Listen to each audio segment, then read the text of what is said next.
কবিতার নাম চুলোর ফাঁসি। চুলো জলে আগুনের লাল চোখে আজ গল্প আছে। কাঠের ঘর্ষণে জন্ম নেওয়া সেই প্রথম শব্দ, যেখান থেকে শুরু হয় একটি দুপুর, একটি অপেক্ষা।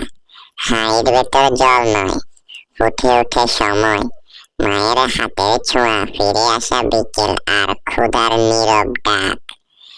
পেঁয়াজ কাটা হয়, চোখে জল আসে।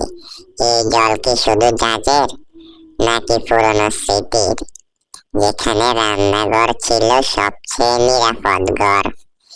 তেলে পড়ে মশলা, চটপট শব্দে বলে যায় জিরে, এলাচ, দারুচিনি। দেখুন রান্নাটা কি সুন্দর হয়েছে, তাই না? হ্যাঁ, তাহলে সাবস্ক্রাইব করেন।